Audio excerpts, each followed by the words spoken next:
Voltamos com o último bloco do programa Despertar da Consciência.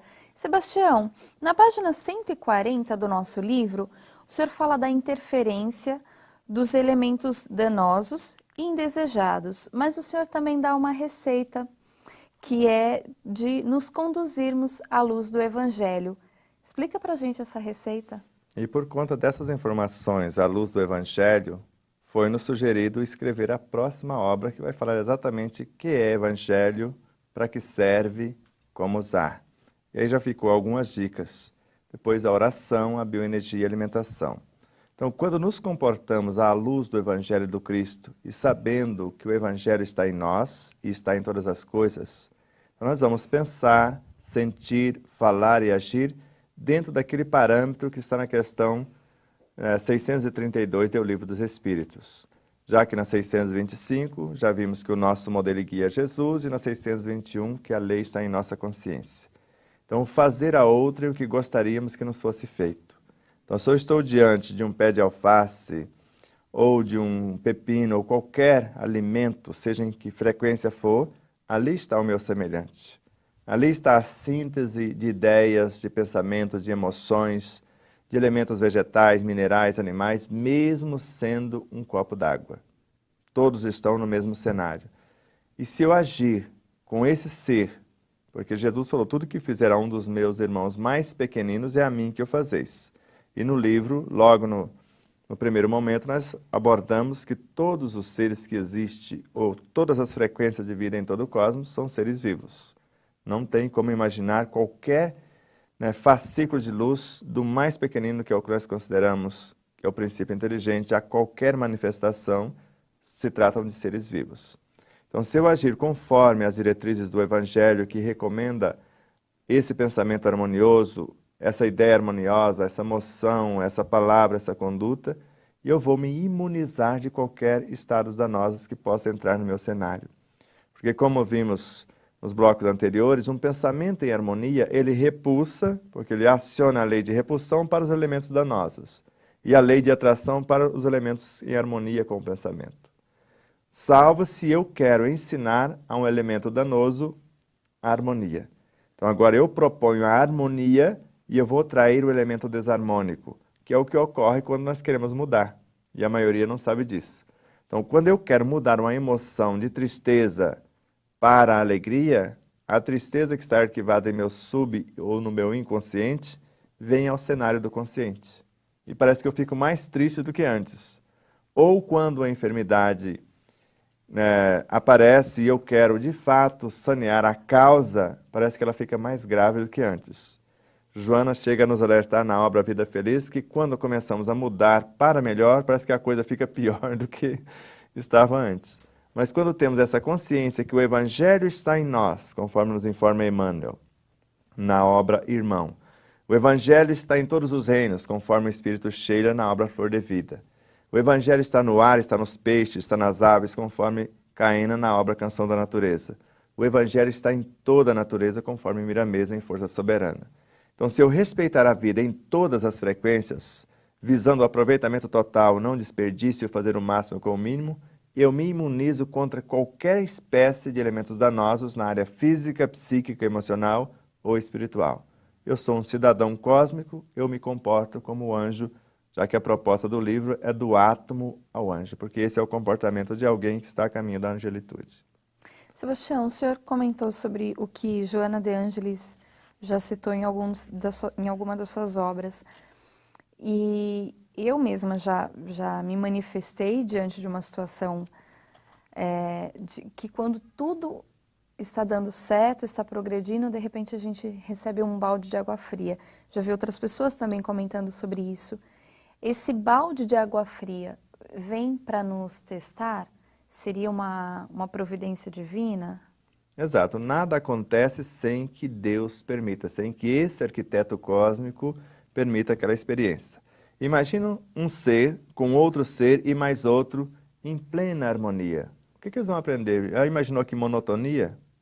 Então nós somos colocados à semelhança de ser da flor de lótus, que é um elemento que me veio outra vez à mente, para transformar o contexto e não para ser transformado pelo contexto. No ambiente de trabalho, se os colegas estão em desarmonia, se não cumprem as suas funções adequadas, eu estou ali para fazer o diferencial. Talvez como luz para iluminar aquele ambiente. Agora, fugir daquele ambiente na desculpa que ali não dá, eu não suporto esses seres. Às vezes o próximo ambiente seja um pouquinho pior, porque é exatamente isso que ocorre. Porque se eu quiser um emprego melhor, eu faça o melhor dentro de onde eu estou no contexto atual. A própria vida vai me ofertar cenários, experiências, possibilidades maiores. Mas se eu não trabalhar com essa mala com alça, eu posso pegar uma mala sem alça ali na frente. E se eu recusar essa mala sem alça, eu posso pegar uma caixa de papelão molhado. E assim, conforme nos orienta a Joana de Ângeles, se hoje eu recuso enfrentar, vendo-me nesse espelho, porque eu me vejo nos outros. O comportamento que eu vejo em desequilíbrio no outro, na realidade, está em mim. Porque se estiver em harmonia em mim, eu me apiedo do outro no mínimo. Eu vou agir com piedade, vou me transferir para dentro do universo do outro, para perceber as suas dificuldades, conforme nós já falamos, e com a compaixão mostrar a ele que tem os mesmos potenciais que eu para sair da situação, e com o amor criar todas as condições que ele possa exercitar para fortalecer-se, porque eu não posso levá-lo nas costas. Eu poderia até fazer, só que o meu corpo é que vai ficar forte, os meus músculos, e ele vai continuar atrofiado. Agora eu tenho que criar condições para que ele ande como parceiro, lado a lado, aprendendo as mesmas coisas, já que todos nós somos dotados das mesmas potencialidades, tivemos a mesma origem, passamos pelas mesmas experiências e chegaremos à mesma destinação. E isso a gente classifica como uma conduta profissional ou caridade, ou as duas coisas? Nós podemos falar as três coisas. Com o uso devido, harmônico da inteligência intelectiva, eu posso gerenciar melhor a minha criatividade na área profissional.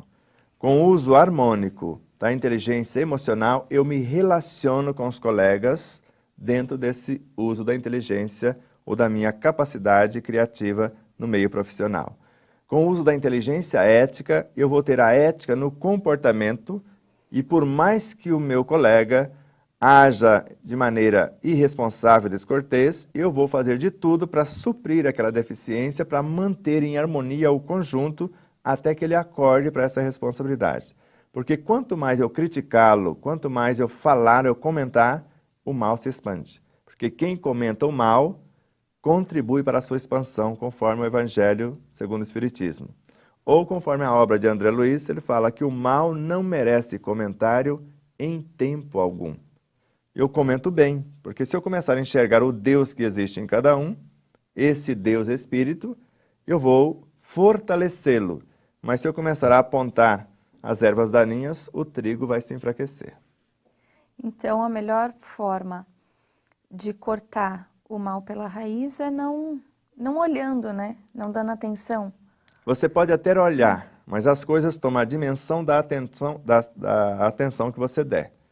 Porque nós não vamos ficar cegos, nós vamos ver o aparente desequilíbrio, a ingenuidade, a ignorância. Porque no Livro dos Espíritos, quando Allan Kardec questiona se nós passaremos pela fileira do mal para depois aprender a fazer o bem, a resposta foi, não é bem a fileira do mal, ou o caminho do mal, é o caminho da ignorância. Então a pessoa age dessa ou daquela forma porque ela ignora outro modo de agir.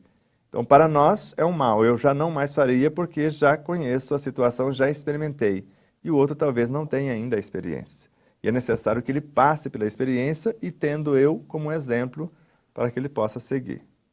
Sebastião, diante do programa de hoje, de tudo isso que nós discutimos, qual é a principal lição que a gente tem que praticar no dia a dia? Pelo menos começar dentro daquilo que os nossos sentidos possam registrar, porque ninguém possa alegar ignorância.